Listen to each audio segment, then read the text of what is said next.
কথার সাথে বলতো জামাত শিবির, কথার সাথে বলতো জামাত বিএনপি, একসাথেই তো আমরা। আমার হাতে তো এখনো রক্তের দাগ নিয়ে লেগে আছে। এই মতিঝিলে 19 দিন ছিলাম রিমান্ডের মধ্যে। কেন আমরা ছোট করার চেষ্টা করতেছি? আমার সংসদ নেতা, আমি ওনাকে হসপিটালও দেখেছি। একজন মানুষ তার কর্মীকে কত ভালোবাসলে, আমি অ্যাপ্রন পরে গিয়েছি, মাস্ক লাগাই গিয়েছি। আমি এমপি ছিলাম, দেখে চিনে নাই। সেই ছবি আপনারা দেখেন, কিন্তু মাথার মধ্যে ব্যান্ডেজ লাগানো। আমি মাস্ক খুললাম, অবাক হয়ে গেলেন। আপনি কেন আসছেন?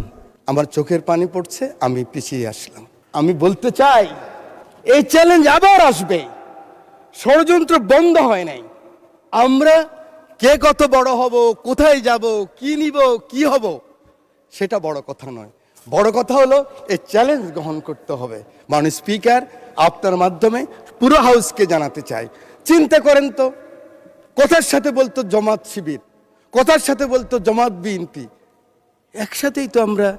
আমার হাতে তো এখনো রক্তের দাগ নিয়ে লেগে আছে। এই মতিঝিলে 19 দিন ছিলাম রিমান্ডের মধ্যে। কেন আমরা ছোট করার চেষ্টা করতেছি? আমি বিশ্বাস করি আমার নেতা ছুটে গেলেন একটু আগে, আমার সেই ভাই এখন আছেন। আমার নেতা তারেক রহমান ছুটে গেলেন, ওখানে গেলেন, দেখলেন। সাথে সাথে আমি মনে করি আগামী দিনের রাজনীতির জন্য সংসদের বিরোধী দলের নেতা আপনিও ছুটে যাওয়া উচিত ছিল।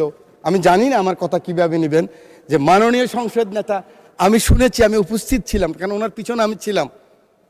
আপনি গিয়েছেন, উনি বলেছেন আপনার কিছু প্রয়োজন লাগলেও আমাকে বলবেন। এভাবেই রাজনীতিটাকে আমরা এগিয়ে নিতে হবে। বাংলাদেশের মানুষের আকাঙ্ক্ষা এই রাজনীতি। মানুষ আর এই হিংসা প্রতিহিংসা আর দেখতে চায় না।